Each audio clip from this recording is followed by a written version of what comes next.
Untuk informasi lebih lengkap dan berita terkait, klik link di deskripsi. Jangan lupa subscribe channel kami di YouTube dan juga install aplikasi CNBC Indonesia di Google Play Store dan App Store untuk mengikuti perkembangan berita ekonomi dan bisnis terkini.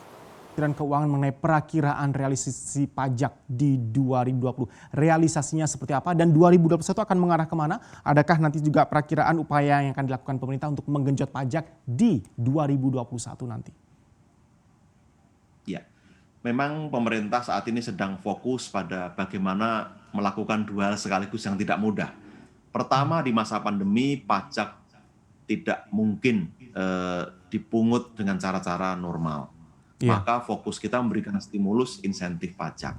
Tetapi tidak mungkin kita membiarkan kas negara kosong karena kita membutuhkan alokasi dana yang besar untuk meningkatkan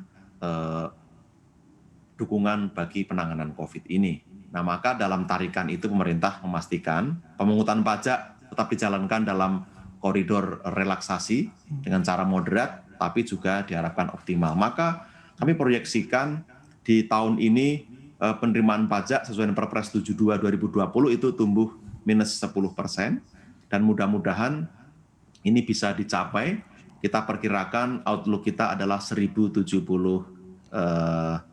triliun, itu skenario paling moderat, tapi harapannya kita bisa mencapai lebih dari itu, yaitu 1.322 triliun. Jadi dalam range itu kami kira kita masih bisa mentolerir, baik defisitnya aman, penerimaan pajak tidak terganggu, dan wajib pajak para pelaku usaha dipastikan juga nyaman, karena sekarang ini semua sedang fokus pada upaya menyelamatkan dan menjaga perekonomian. Baik, nah ini juga kita ingin menanyakan langsung Pak Justinus mengenai pajak digital. Kita juga punya banyak harapan ini bisa menjadi ruang baru penerimaan negara. Untuk pajak digital apalagi yang masih perlu dikejar Pak? Apakah juga akan disasar perusahaan-perusahaan digital baru lagi nanti di 2021, dan potensi dari penerimaan pajak digital ini seperti apa negara kita punya sebenarnya?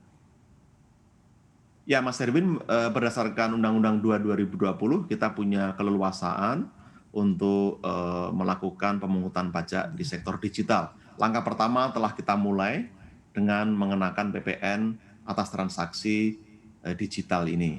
Jadi ini sudah dimulai, banyak platform bahkan secara voluntary mendaftar ke Ditjen Pajak jadi pemungut, dan penerimaan pajak juga tumbuh cukup signifikan. Sudah di atas 200-an miliar, saya rasa itu hal yang bagus dalam hitungan bulan, dan diharapkan ini akan semakin tinggi.